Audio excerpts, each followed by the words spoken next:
근대 철학의 새벽을 열다. 나는 생각한다. 고로. 나는 존재한다. 데카르트. 르네 데카르트. 그의 이름은 서양 철학사에서 중세와 근대를 가르는 거대한 분기점 그 자체입니다. 그를 근대 철학의 아버지라고 부르는 이유는 그가 서양 지성사를 수천 년간 지배해 온 아리스토텔레스와 스콜라 철학의 권위에서 벗어나 모든 것을 원점에서부터 다시 시작하려는 혁명적인 시도를 감행했기 때문입니다. 그가 활동했던 17세기는 갈릴레오와 케플러가 새로운 우주관을 제시하며 과학혁명이 불타오르던 격동의 시대였습니다.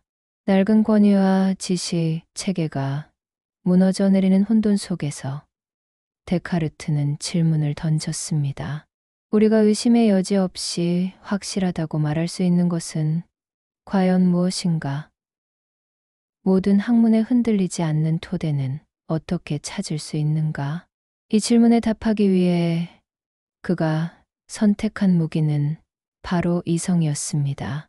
데카르트의 프로젝트는 신이나 성서 혹은 고대 철학자의 권위에 의존하지 않고 오직 자기 자신의 이성적 사유 능력만을 사용하여 절대적으로 확실한 진리를 찾아내고 그 위에 새로운 지식의 체계를 세우려는 장대한 기획이었습니다.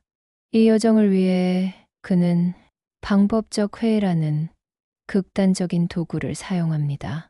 감각, 기억, 심지어 신체의 존재까지 의심할 수 있는 모든 것을 의심의 칼날로 베어버립니다.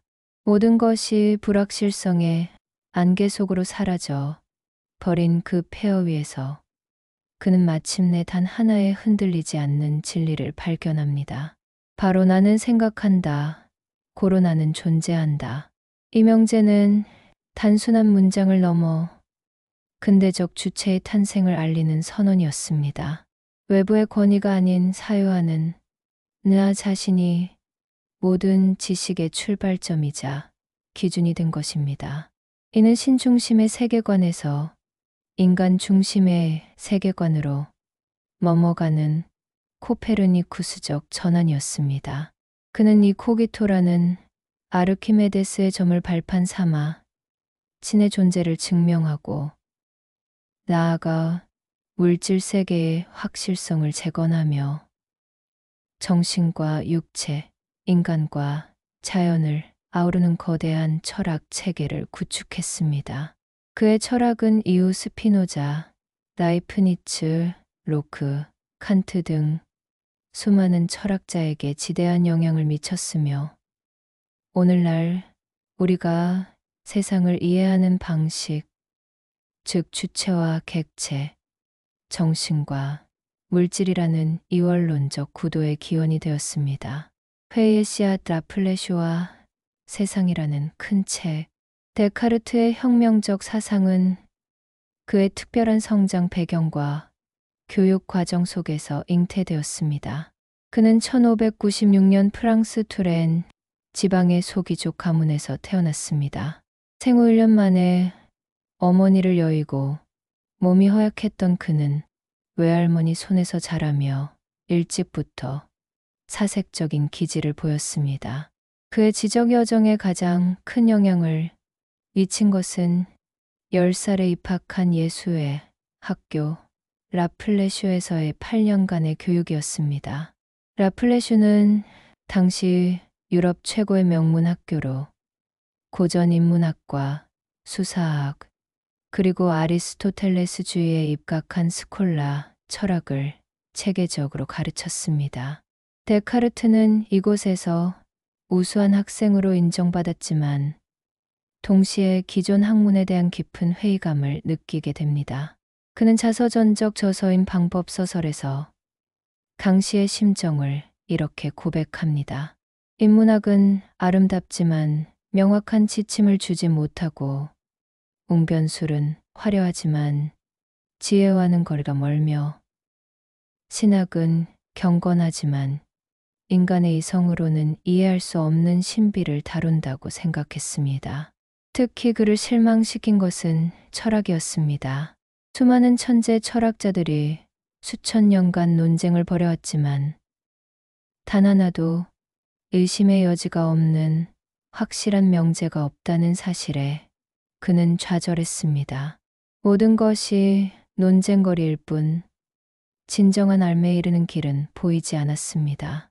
반면 단 하나의 학문이 그에게 위안과 감탄을 주었는데 바로 수학이었습니다.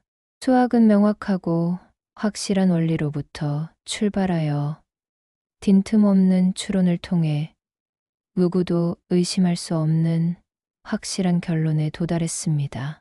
그는 왜 철학은 수학과 같은 확실성을 가질 수 없는가에 대해 고민하기 시작했습니다. 수학의 명증적인 방법론이야말로 모든 학문이 본받아야 할 모델이라고 생각하게 된 것입니다. 라플레슈를 졸업한 후 그는 푸아티에 대학에서 법학을 공부했지만 책 속에 갇힌 학문에 더 큰 염증을 느낍니다. 그는 서재에서 하는 사변보다 세상이라는 커다란 책 속에서 더 많은 진리를 발견할 수 있으리라 결심하고 군에 입대하여 유럽 전역을 여행하는 길을 택합니다. 30년 전쟁에 참여하며 네덜란드, 독일 등지를 떠돌던 이 시기는 그에게 다양한 문화와 관습을 접하게 하며 특정 사회의 관습이나 전통이 진리의 기준이 될 수 없다는 상대주의적 통찰을 더욱 굳히게 만들었습니다.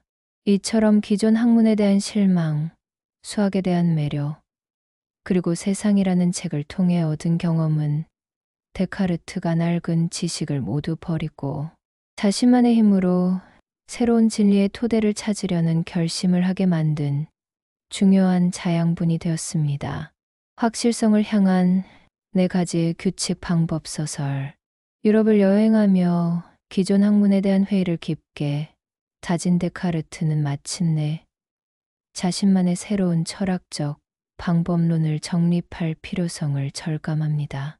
1619년 겨울 독일의 한 병영에서 난로 옆에 머물며 깊은 사색에 잠겼던 그는 하룻밤 사이에 3번의 꿈을 통해 자신의 새로운 학문적 사명에 대한 계시를 받았다고 전해집니다. 그 사명은 바로 수학의 확실성을 모든 학문에 적용하여 보편적인 학문 체계를 세우는 것이었습니다. 그는 이 원대한 프로젝트를 수행하기 위한 구체적인 행동 강령, 즉 방법을 고안해냅니다. 그의 방법론은 1637년 출간된 방법서설에 명확하게 제시되어 있습니다. 그는 복잡한 스콜라, 철학의 논리학 대신 누구나 따를 수 있는 단순하고 명료한 4가지 규칙을 제안합니다. 이내 규칙은 그의 철학 전체를 관통하는 핵심적인 정신이자 근대적 합리주의의 출발을 알리는 선언과도 같습니다. 명증성의 규칙, 내가 명백하고 판명하게 참이라고 인식한 것 외에는 그 어떤 것도 참된 것으로 받아들이지 말라. 이는 모든 종류의 편견과 선입견, 불확실한 권위를 배제하라는 요구입니다. 어떤 명제가 조금이라도 의심의 여지를 품고 있다면 그것은 결코 지식의 토대가 될 수 없습니다. 참된 지식의 출발점은 오직 의심 불가능한 명석 판명한 직관뿐입니다. 분석의 규칙, 검토할 어려움들을 각각 가능한 한, 그리고 그것을 가장 잘 해결하기 위해 필요한 만큼 작은 부분들로 나누어라. 복잡한 문제에 직면했을 때 그것을 더 이상 나눌 수 없는 가장 단순한 요소들로 분해하라는 원칙입니다. 이는 복잡성을 해체하여 문제의 본질을 명확히 파악하기 위한 과정입니다. 종합의 규칙, 가장 단순하고 가장 알기 쉬운 대상에서부터 시작하여 계단을 오르듯 점차적으로 가장 복잡한 것에 인식에까지 나아가라. 분석을 통해 얻어진 단순한 요소들로부터 출발하여 질서정연한 논리적 순서에 따라 그것들을 재결합함으로써 복잡한 전체에 대한 체계적인 이해에 도달하라는 원칙입니다. 이는 연역적 추론의 과정입니다. 열거의 규칙 아무것도 빠뜨리지 않았다는 확신이 들 정도로 완벽한 열거와 전반적인 검사를 모든 경우에 행하라. 분석과 종합의 전 과정에서 혹시 빠뜨린 부분이나 논리적 비약은 없는지 철저하게 검토하고 확인하라는 요구입니다. 이를 통해 추론 과정의 완결성과 확실성을 보장합니다. 이 네 가지 규칙은 데카르트가 진리의 건물을 짓기 위한 설계도이자 시공 지침이었습니다. 그는 이 엄격하고 체계적인 방법을 사용하여 이제껏 인류가 쌓아 올린 모든 지식의 토대를 허물고 가장 근원적인 첫 번째 벽돌을 찾는 대담한 여정을 시작합니다. 모든 것을 의심하라. 방법적 회의와 악마의 가설. 방법서설에서 제시한 명증성의 규칙을 실천에 옮기기 위해 데카르트는 인류 역사상 가장 급진적인 지적 실험을 감행합니다. 그것은 바로 방법적 회의입니다. 이는 단순히 모든 것에 불평하는 회의주의가 아니라 단 하나의 의심 불가능한 확실한 토대를 찾기 위해 의심을 방법론적 도구로 사용하는 적극적인 사유 과정입니다. 그는 이 의심의 수술칼로 자신의 모든 믿음을 하나씩 해체하기 시작합니다. 첫 번째 의심의 대상은 감각입니다. 우리는 오감을 통해 세상을 인식하지만 감각은 종종 우리를 속입니다. 멀리 있는 탑은 둥글게 보이지만 가까이 가보면 사각형일 수 있고 물속의 막대기는 굽어 보입니다. 이처럼 한 번이라도 우리를 속인 적이 있는 감각은 완전히 신뢰할 수 없으므로 감각에 기반한 모든 지식은 불확실한 것으로 간주하고 폐기해야 합니다. 두 번째 의심은 현실의 존재 자체로 확장됩니다. 감각 전체를 의심하더라도 지금 내가 난로 옆에 앉아 이 글을 쓰고 있다는 생생한 현실감은 의심하기 어려워 보입니다. 하지만 데카르트는 꿈의 논증을 제시합니다. 우리는 꿈 속에서도 지금과 똑같이 생생한 현실을 경험하지만 깨어나고 나면 그것이 모두 허구였음을 알게 됩니다. 그렇다면 지금 내가 경험하는 이 현실이 사실은 길고 정교한 꿈이 아니라고 어떻게 100% 확신할 수 있는가? 생생한 현실감만으로는 현실과 꿈을 구분할 명확한 기준이 없으므로 외부 세계의 존재 자체도 불확실한 것이 됩니다. 세 번째, 가장 극단적인 단계의 의심은 수학적 진리마저 겨냥합니다. 꿈속에서도 2 더하기 3은와 같은 수학적 진리는 변치 않는 것처럼 보입니다. 하지만 데카르트는 여기서 가장 강력한 회의 장치인 악마의 가설을 도입합니다. 만약 전지전능하지만 극도로 사악한 악마가 존재하여 내가 2 더하기 3은오라고 생각할 때마다 사실은 틀렸음에도 불구하고 그것이 명백한 진리인 것처럼 내 정신을 계속해서 속이고 있다면 어떻게 할 것인가? 이 악마는 외부 세계의 존재뿐만 아니라 내 이성의 가장 기본적인 작동 원리까지도 조작할 수 있습니다. 이 가설 앞에서는 신은 선하시다와 같은 신학적 믿음도 수학적 진리의 영증성도 모두 힘을 잃고 불확실성의 나락으로 떨어집니다. 이처럼 방법적 회의는 데카르트의 모든 믿음을 뿌리째 흔들어 놓았습니다. 감각적 세계, 논리적 세계, 심지어 이성적 세계마저 모두 거짓일 가능성이 생겼습니다. 그는 이제 지적인 황무지, 완전한 불확실성의 상태에 놓이게 됩니다. 하지만 바로 이 절망적인 지점에서 그는 결코 의심할 수 없는 단 하나의 진리를 발견할 준비를 마친 것입니다. 생각하는 나, 모든 것의 출발점, 코기토 에르고 숨. 방법적 회의를 통해 감각 현실, 심지어 수학적 진리마저 의심의 심연으로 밀어넣은 데카르트는 마침내 완전한 지적 파산 상태에 이릅니다. 사악한 악마가 나의 모든 것을 속이고 있을지 모른다는 극단적인 가정 앞에서 과연 단 하나라도 확실한 것이 남아있을까요? 바로 이 절체절명의 순간 데카르트는 위대한 발견을 합니다. 내가 지금 감각에 대해 의심하고 꿈과 현실을 의심하고 악마의 존재를 가정하며 이 모든 것을 의심하고 있다는 사실 그 자체는 의심할 수가 없다는 것입니다. 내가 속고 있다면 속고 있는 나는 존재해야 합니다. 내가 꿈을 꾸고 있다면 꿈을 꾸는 나는 있어야 합니다. 즉, 내가 의심하고 생각하는 한 그 생각의 내용이 모두 거짓이라 할지라도 생각하고 있는 나의 존재만큼은 결코 의심할 수 없습니다.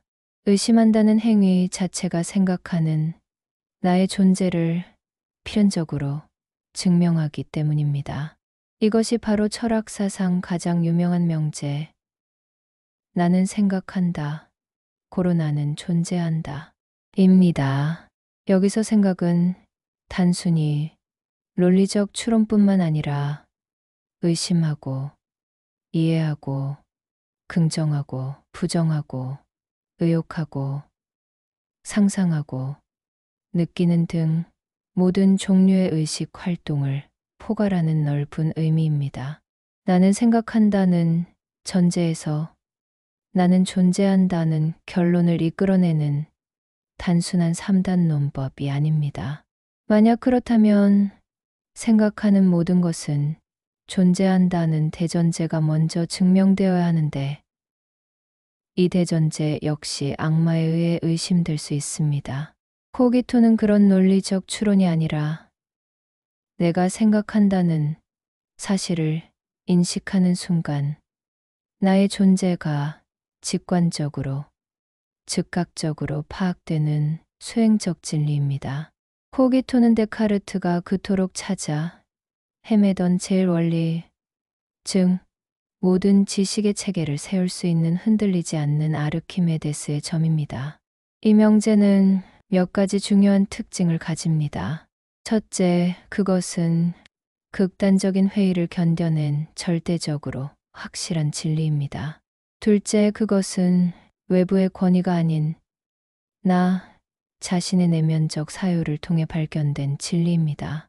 이로써 진리의 기준은 외부 세계에서 주체적인 개인의 내면으로 이동하는 주관성의 전환이 일어납니다.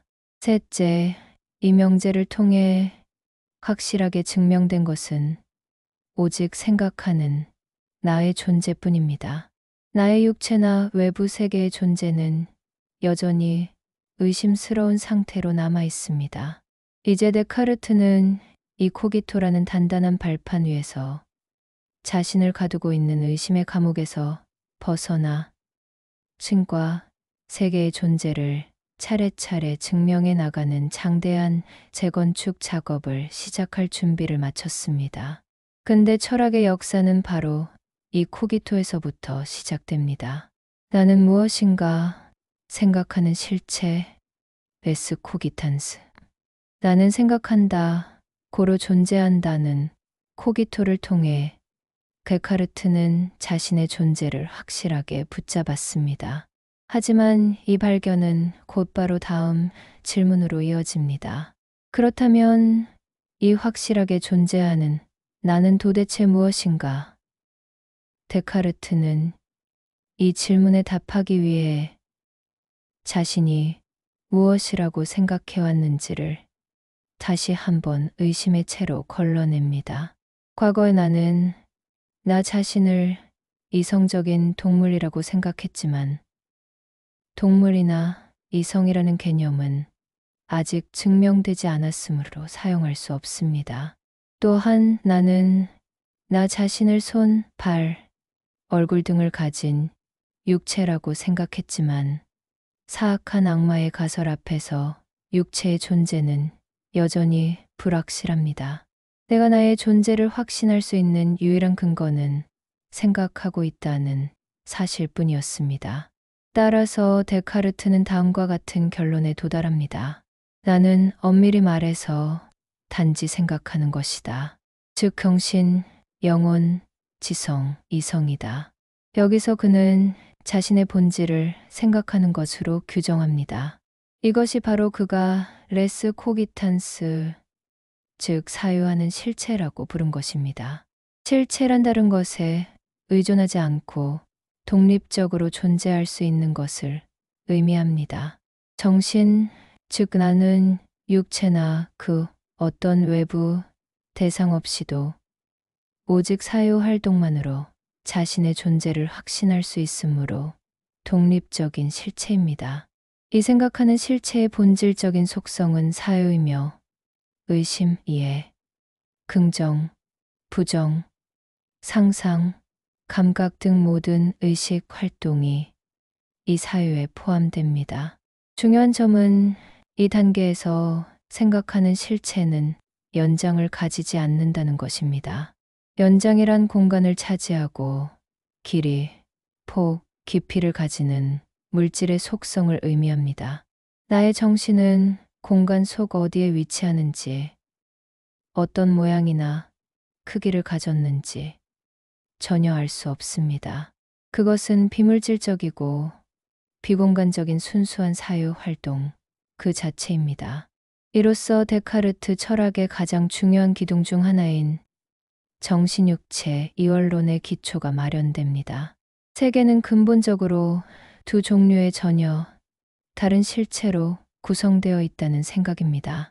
하나는 사유를 본질로 하는 비물질적 실체인 정신레스 코기탄스이고 다른 하나는 연장을 본질로 하는 물질적 실체인 육체레스 엑스텐사입니다.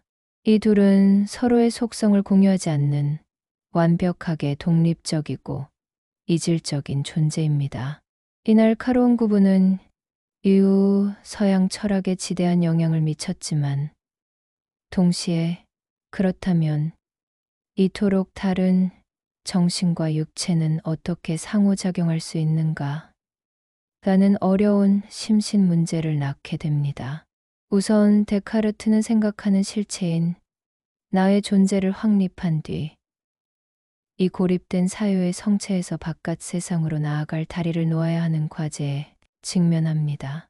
내 안의 신, 완전함의 증명, 신의 존재 증명. 코기토를 통해 생각하는 라레스 코기탄스의 존재를 확립한 데카르트는 심각한 문제에 봉착합니다.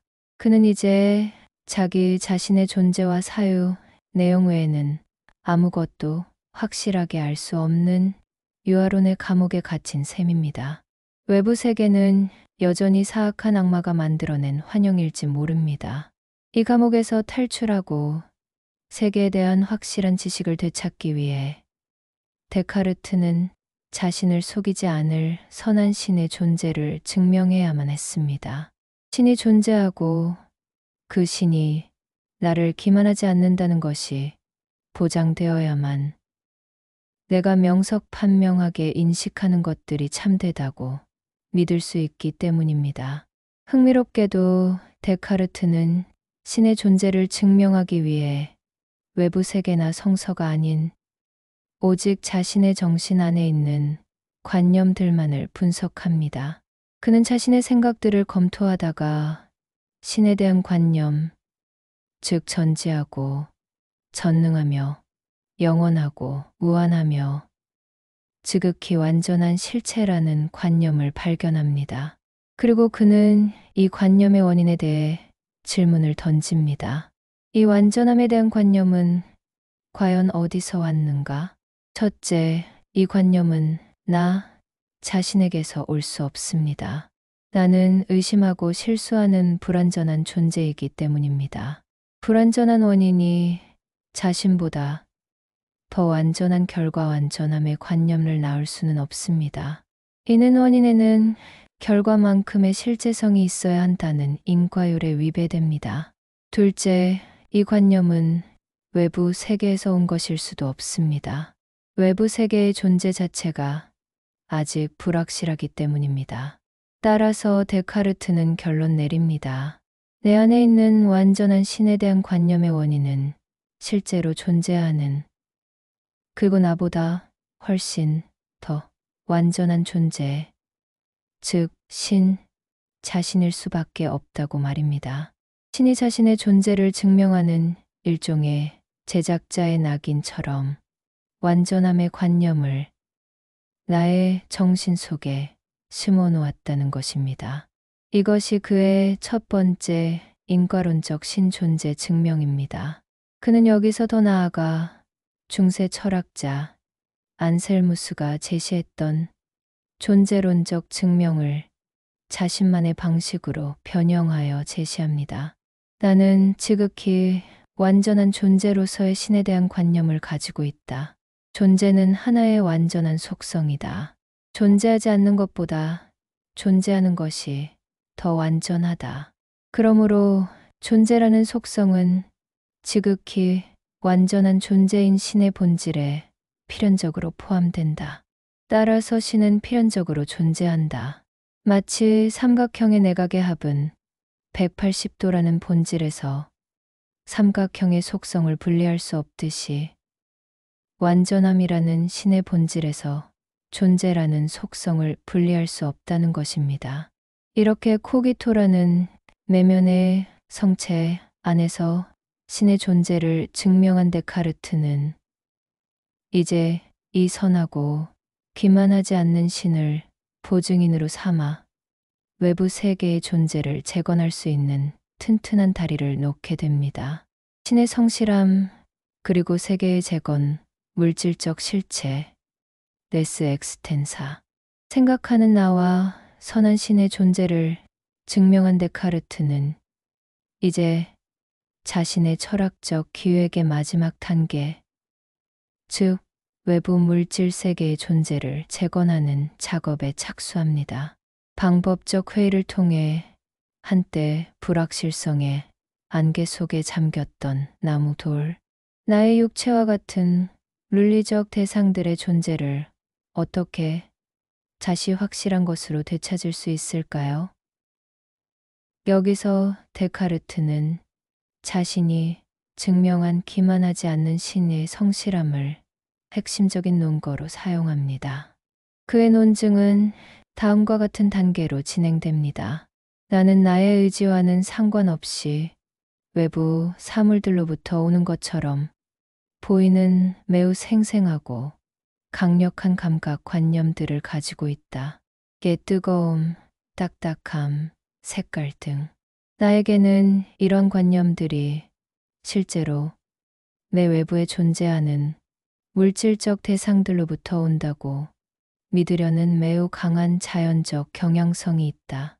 만약 이 믿음이 거짓이라면, 즉 신이 직접 또는 천사를 통해 나에게 이러한 감각관념들을 심어주고 실제로는 외부 대상이 존재하지 않는 것이라면 신은 나를 적극적으로 속이는 존재가 된다. 그러나 앞서 증명했듯이 신은 지극히 완전함으로 결코 기만하는 존재일 수 없다. 신은 성실하다. 따라서 나의 강한 자연적 경향성은 틀리지 않았으며 나의 감각관념을 유발하는 물질적 대상들은 실제로 외부에 존재한다고 결론 내릴 수 있다. 이렇게 그는 외부 세계의 존재를 구출해냅니다. 하지만 여기서 중요한 점은 감각이 우리에게 알려주는 세계의 모습이 그대로 참되다고 보장하는 것은 아니라는 점입니다. 감각은 여전히 우리를 속일 수 있습니다. 예물 속의 막대기가 휘어 보이는 것, 신이 보증하는 것은 오직 그 감각관념의 원인이 되는 물질적 실체가 존재한다는 사실 그 자체뿐입니다. 그렇다면 이 물질적 실체의 진짜 본질은 무엇일까요? 데카르트는 감각적인 속성색, 맛, 냄새 등은 주관적이고 변하기 쉬우므로 물질의 본질이 될 수 없다고 봅니다. 그는 밀랍의 예를 듭니다. 밀랍은 차가울 때는 딱딱하고 향기가 있지만 불에 가까이 가져가면 액체로 변하고 냄새도 사라집니다. 모든 감각적 속성이 변해도 변하지 않고 남아있는 밀랍의 본질은 무엇일까요?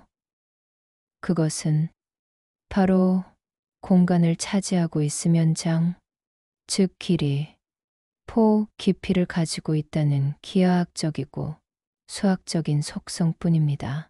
따라서 데카르트는 물질 세계의 본질을 연장으로 규정하고 이를 베스 엑스텐사, 즉 연장된 실체라고 부릅니다.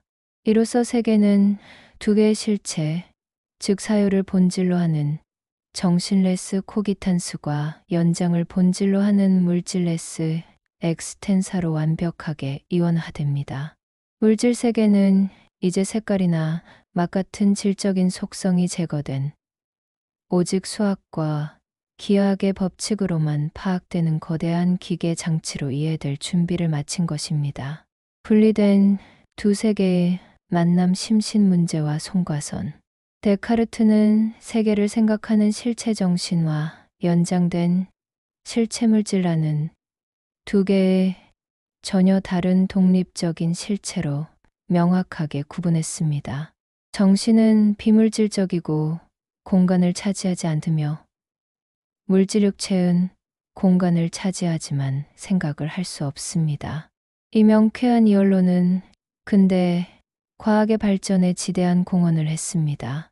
물질 세계를 정신적, 신비적 요소에서 해방시켜 순수한 기계적 탐구의 대상으로 만들었기 때문입니다. 하지만 이 성공은 동시에 아주 어려운 철학적 문제를 낳았습니다. 바로 심신 문제입니다.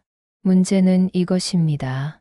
만약 정신과 육체가 이토록 본질적으로 다른 실체라면 대체 이 둘은 어떻게 상호작용할 수 있는가? 내가 팔을 들어야겠다고 의지하면 정신적 사건, 나의 팔이 실제로 올라갑니다. 물리적 사건. 날아오는 공을 보면 물리적 사건 두려움을 느낍니다. 정신적 사건. 이처럼 우리의 일상 경험은 정신과 육체가 긴밀하게 연결되어 있음을 분명히 보여줍니다.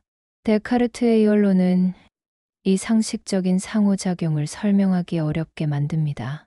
비물질적인 정신이 어떻게 물질적인 육체에 영향을 주고 물질적인 육체의 변화가 어떻게 비물질적인 정신의 감각이나 감정을 일으킬 수 있을까요?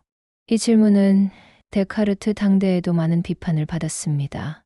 특히 그와 서신을 교환했던 보헤미아의 공주 엘리자베스는 이 문제를 집요하게 파고들며 데카르트를 괴롭혔습니다. 이 어려운 문제에 답하기 위해 데카르트는 뇌의 특정 부위에서 둘의 상호작용이 일어난다는 가설을 제시합니다. 그가 지목한 곳은 바로 뇌의 중심부에 위치한 작은 기관인 송과선 솔방울샘이었습니다. 그는 송과선이 뇌에서 유일하게 하나뿐인 기관이며 동물 정기라는 미세한 혈액 입자들을 통해 육체의 다른 부분과 연결되어 있다고 생각했습니다. 그의 가설에 따르면 정신은 이 송과선을 미세하게 움직여 동물 전기의 흐름을 바꾸고 이를 통해 육체의 명령을 내립니다. 반대로 외부 감각기관으로부터 온 자극은 동물 전기를 통해 송과선에 특정 흔적을 남기고 정신은 이 흔적을 읽어 감각이나 감정을 느끼게 됩니다. 하지만 이 송과선 가설은 근본적인 해결책이 되지 못했습니다. 비물질적인 정신이 어떻게 물질인 송과선을 움직일 수 있는지에 대한 핵심적인 문제는 여전히 남아있기 때문입니다. 결국 그의 설명은 만족스럽지 못한 것으로 평가받았고, 심신 문제는 데카르트 이후 철학의 가장 큰 난제 중 하나로 남게 되었습니다. 이후 스피노자의 동일 실체론, 라이프니츠의 예정조화설, 그리고 현대의 수많은 심리 철학 이론들은 모두 이 데카르트가 남긴 어려운 질문에 답하기 위한 시도라고 할 수 있습니다. 기계로서의 우주 데카르트의 물리학과 소용돌이 이론. 데카르트가 물질 세계의 본질을 연장으로 규정한 것은 단순히 철학적 사변에 그치지 않고 자연 세계 전체를 이해하는 새로운 방식, 즉 기계론적 자연관의 토대가 되었습니다. 그는 물질 세계에서 색깔, 맛, 목적 텔로스과 같은 아리스토텔레스적인 질적 속성들을 모두 제거하고 오직 기하학적 형태, 크기, 위치, 운동과 같은 양적인 속성들만 남겨두었습니다. 그에게 우주는 신이 최초에 창조한 거대한 기계 장치와 같았으며 모든 자연 현상은 이 기계의 부품들이 정해진 운동 법칙에 따라 서로 밀고 당기며 일어나는 결과일 뿐이었습니다. 이러한 기계론적 관점은 당시 막 태동하던 근대 과학의 정신과 완벽하게 부합했습니다. 데카르트는 아리스토텔레스 스콜라, 철학의 실체 형상이나 잠재성과 같은 신비하고 모호한 개념들을 모두 폐기했습니다. 예를 들어 돌이 아래로 떨어지는 이유는 돌의 아래로 향하려는 내재적 목적이 있기 때문이 아니라 다른 입자들이 위에서 밀어내기 때문이라고 설명합니다. 모든 현상은 오직 입자들의 역학적인 상호작용, 즉 운동과 충돌로 환원될 수 있습니다. 그의 물리학의 핵심은 운동량 보존의 법칙과 관성의 법칙에 대한 초기 형태의 아이디어였습니다. 그는 신이 우주를 창조할 때 총 운동량을 일정하게 부여했으며 이 총량은 결코 변하지 않는다고 보았습니다. 또한 외부의 힘이 작용하지 않는 한 모든 물체는 직선 운동을 계속하려는 경향이 있다고 주장했습니다. 이는 아리스토텔레스의 운동 개념을 뒤엎는 혁명적인 생각이었습니다. 이러한 원리를 바탕으로 그는 천체의 운동을 설명하기 위해 독창적인 소용돌이 이론을 제시합니다. 그는 우주가 텅 빈 진공이 아니라 눈에 보이지 않는 미세한 입자들의 테르로 가득 차 있다고 생각했습니다. 태양계는 이 에테르 입자들이 태양을 중심으로 거대한 소용돌이를 이루며 회전하는 시스템입니다. 행성들은 이 소용돌이에 휩쓸려 마치 강물의 나무십처럼 태양 주위를 공전한다는 것입니다. 이는 뉴턴의 만유인력 이론이 등장하기 전까지 행성의 운동을 설명하는 가장 유력한 가설 중 하나였습니다. 비록 소용돌이 이론 자체는 오늘날 폐기되었지만 모든 자연 현상을 통일된 기계적 원리로 설명하려는 그의 시도는 뉴턴을 비롯한 후대 과학자들에게 지대한 영향을 미쳤습니다. 그는 자연을 신비와 목적의 대상에서 예측과 계산이 가능한 거대한 기계로 탈바꿈시킨 것입니다. 대수와 기하학의 만남, 해석 기하학의 창시. 데카르트가 인류 지성사에 남긴 가장 구체적이고 영속적인 업적을 꼽으라면 그것은 바로 해석 기하학의 창시일 것입니다. 이는 그의 철학적 기획과도 깊이 연결되어 있습니다. 물질 세계의 본질이 연장, 즉 기하학적 속성이라곤 그는 이 세계를 가장 정확하게 기술할 수 있는 언어는 바로 수학이라고 확신했습니다. 해석기하학의 발명은 이러한 그의 신념을 실현시킨 가장 빛나는 성과였습니다. 고대 그리스 시대부터 기하학은 점, 선, 면과 같은 도형의 성질을 다루는 학문이었고, 대수학은 미지수와 강정식을 통해 수량 관계를 다루는 학문이었습니다. 이 둘은 오랫동안 서로 다른 영역으로 여겨졌습니다. 데카르트의 혁신은 이 두 세계를 하나의 체계로 통합하는 다리를 놓았다는 데 있습니다. 그는 평면 위에 서로 직교하는 두 대의 축의 X축, Y축을 설정하는 데카르트 좌표계를 도입했습니다. 이를 통해 평면 위의 모든 점은 한 쌍의 숫자, 좌표, X와 Y로 표현될 수 있게 되었습니다. 이 간단해 보이는 아이디어는 혁명적인 결과를 낳았습니다. 기하학적 도형들이 이제 대수적인 방정식으로 표현될 수 있게 된 것입니다.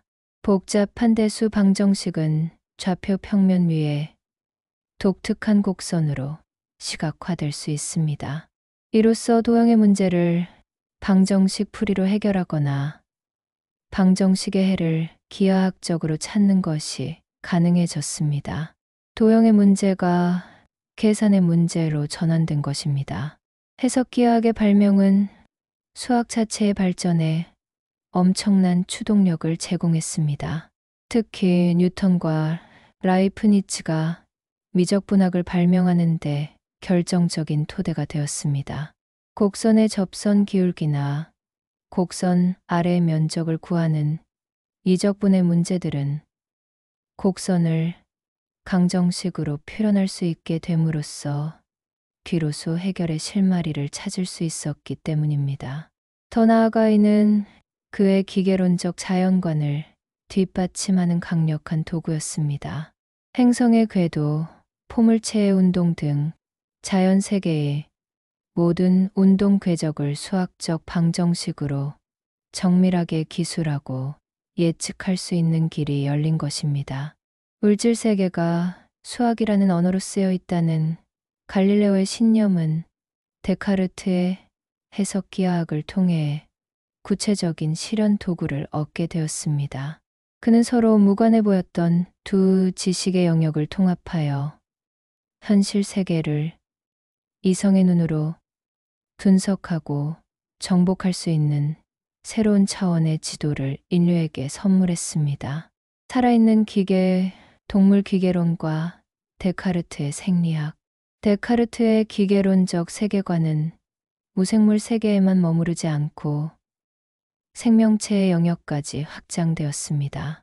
그는 정신레스 코기탄스과 물질레스 엑스텐사를 엄격하게 구분하는 자신의 이원론에 근거하여 인간을 제외한 모든 동물을 영혼 없는 정교한 기계라고 주장했습니다. 이 충격적인 주장을 동물 기계론 또는 야수 기계론이라고 부릅니다. 데카르트에게 생각하는 능력, 즉 의식, 감정, 지각을 가지는 것은 비물질적인 영혼 정신의 고유한 속성입니다.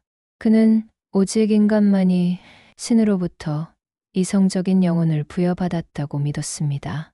반면 동물은 연장된 실체, 즉 물질로만 구성되어 있습니다. 따라서 동물은 고통이나 기쁨, 슬픔과 같은 내면적인 의식 상태를 전혀 경험할 수 없습니다.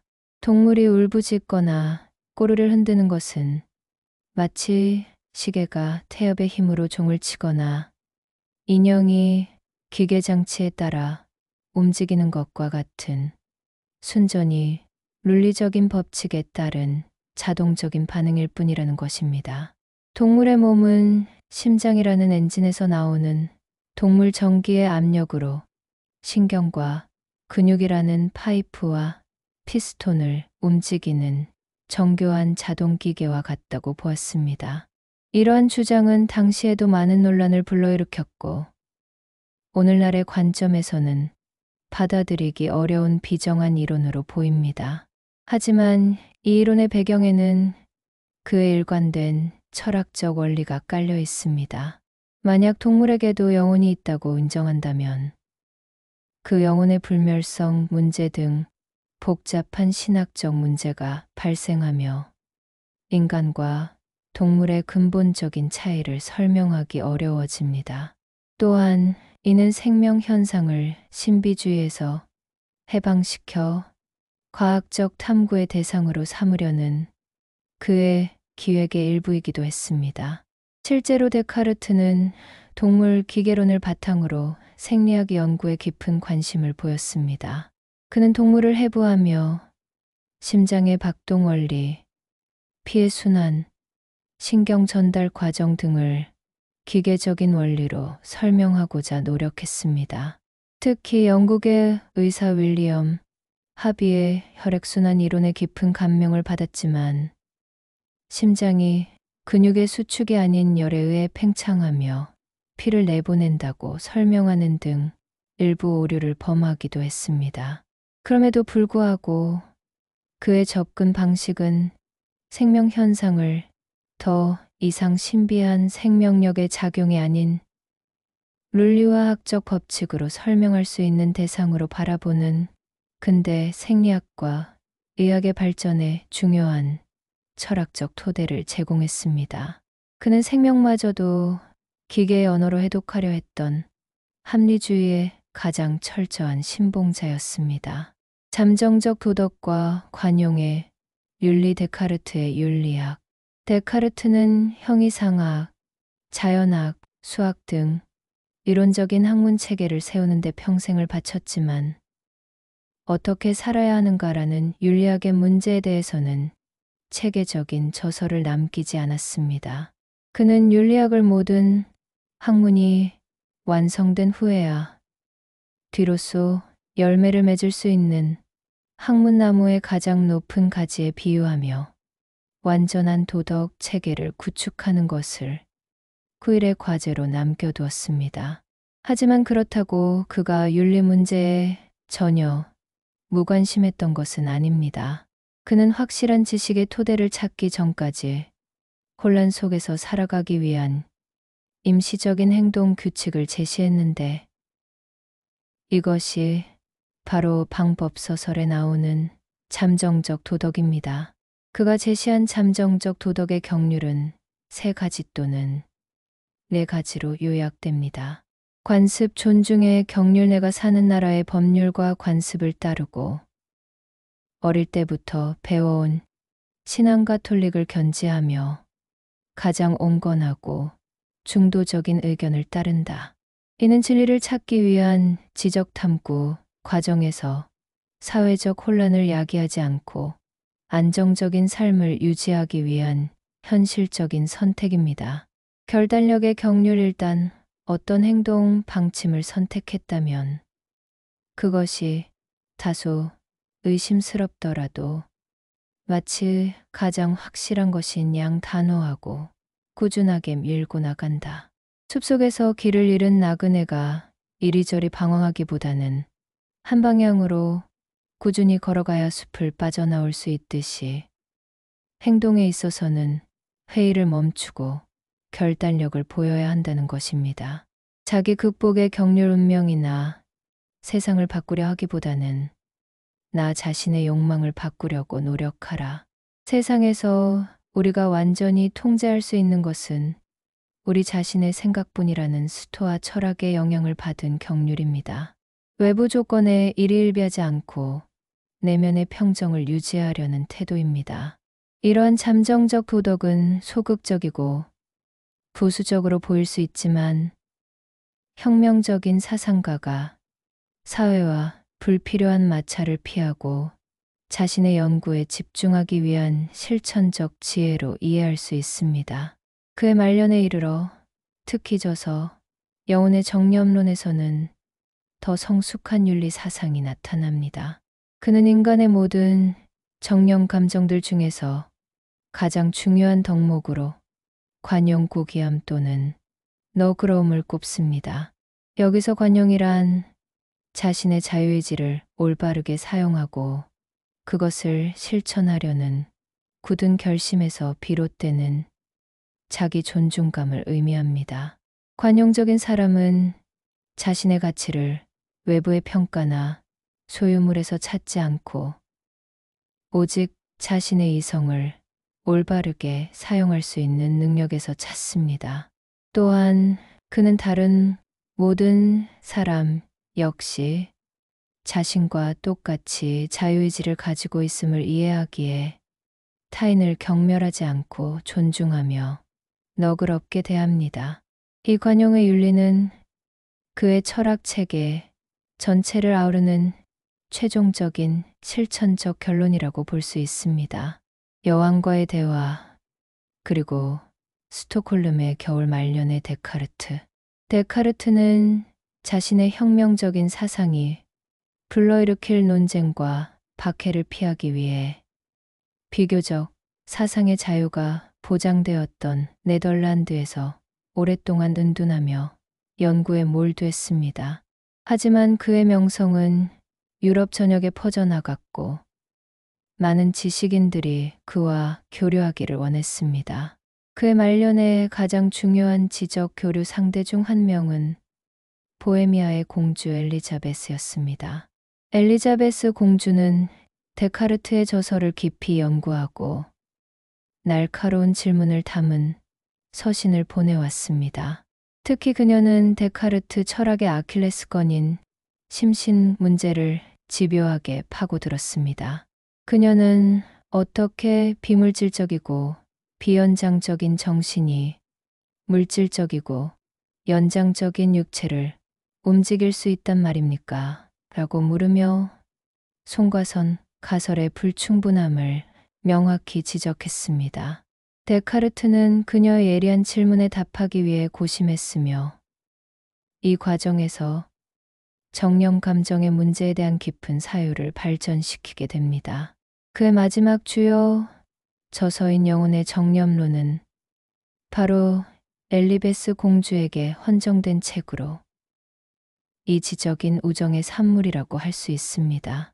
그의 명성은 스웨덴의 젊은 여왕 크리스티나에게까지 전해졌습니다. 학문에 대한 열정이 남달랐던 크리스티나 여왕은 데카르트를 자신의 철학 교사로 초빙하기 위해 끈질기게 설득했습니다. 추운 북쪽 나라로 가기를 주저했던 데카르트는 결국 여왕의 간청을 이기지 못하고 1649년 가을 스톡홀름으로 향합니다. 하지만 이는 그의 생애 마지막 여정이 되었습니다. 스톡홀름에서의 생활은 평생 따뜻한 실내에서 사색하기를 즐겼던 그에게 매우 고된 것이었습니다. 열정적인 여왕은 이른 새벽 5시에 철학 강의를 받기를 원했고 데카르트는 자신의 오랜 생활 습관을 깨고 매서운 북극의 새벽 추위를 가르며 왕궁으로 가야 했습니다.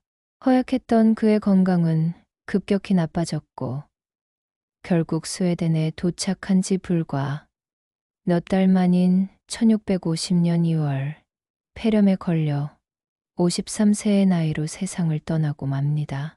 근데 철학의 새벽을 연 위대한 사상가는 그렇게 차가운 북극의 겨울 속에서 자신의 삶을 마감했습니다. 비록 그의 육신은 쓰러졌지만 그가 던진 나는 생각한다, 고로 존재한다는 질문과 그가 세운 합리주의 철학의 거대한 기둥은 이후 서양 지성사의 흐름을 영원히 바꾸어 놓게 됩니다. 근대의 문을 연 거인 데카르트주의와 그 이후 데카르트의 사후 그의 철학은 데카르트주의라는 이름으로 유럽 대륙에 막대한 영향을 미치며 하나의 거대한 학파를 형성했습니다. 그의 합리주의, 즉 이성을 통해 명백한 제일 원리로부터 출발하여 연역적으로 진리 체계를 구축하려는 시도는 이후 17세기 대륙합리론의 주류를 이뤘습니다. 스피노자와 라이프니츠 같은 철학자들은 데카르트가 남긴 문제들, 특히 심신 문제를 해결하기 위해 구와는 다른 방식으로 이 원론을 극복하려 시도하며 자신들의 정교한 형이상학 체계를 발전시켰습니다. 반면 영국에서는 프랜시스 베이컨의 경험론적 전통을 이어받은 존 로크, 조지 버클리, 데이비드 휴 등이 데카르트의 본유관념 태어날 때부터 가지고 있는 관념, 개념을 비판하며 모든 지식은 오직 경험과 감각에서만 비롯된다는 경험론을 발전시켰습니다. 이처럼 데카르트 철학은 동의하든 반대하든 이후 모든 철학자들이 반드시 거쳐가야 할 거대한 산맥과도 같았습니다. 18세기 독일의 임마누엘 칸트는 대륙 합리론과 영국 경험론을 종합하여 자신의 비판 철학을 수립함으로써 데카르트가 연근대 철학의 시대를 한 단계 넘어서게 됩니다. 데카르트가 남긴 가장 큰 유산 중 하나는 근대적 주체의 확립입니다. 생각하는 나코기토를 모든 인식의 출발점이자 기준으로 삼음으로써 그는 인간을, 세계를 인식하고 의미를 부여하는 독립적이고 자율적인 주체로 격상시켰습니다. 이는 근대의 개인주의, 자유주의 사상의 철학적 토대가 되었습니다. 또한 정신과 물질을 날카롭게 분리한 그의 심신이원론은 오늘날까지도 철학, 심리학, 신경과학, 인공지능 연구 등에서 끊임없이 논쟁되는 중심 주제입니다. 우리가 마음이란 무엇인가? 의식은 뇌의 물리적 작용과 같은 것인가? 라고 묻는 순간 우리는 이미 데카르트의 운동장 안에서 사유하고 있는 셈입니다. 물론 그의 과학 이론 소용돌이, 이론 등은 뉴턴에 의해 대체되었고 그의 철학적 논증신의 존재 증명, 심신 상호작용론 등은 수많은 비판을 받았습니다. 하지만 그의 위대함은 그가 내놓은 답에 있는 것이 아니라 그가 던진 질문과 그 질문에 답하기 위해 사용했던 방법에 있습니다. 모든 권위를 의심하고 오직 이성의 빛에 의지하여 흔들리지 않는 토대를 찾으려 했던 그의 철학적 정신, 즉 데카르트적 정신은 과학적 합리성과 비판적 사고를 특징으로 하는 근대 세계에 그 자체를 가능하게 한 원동력이었습니다. 그는 말 그대로 근대라는 새로운 시대의 문을 연 거인이었습니다.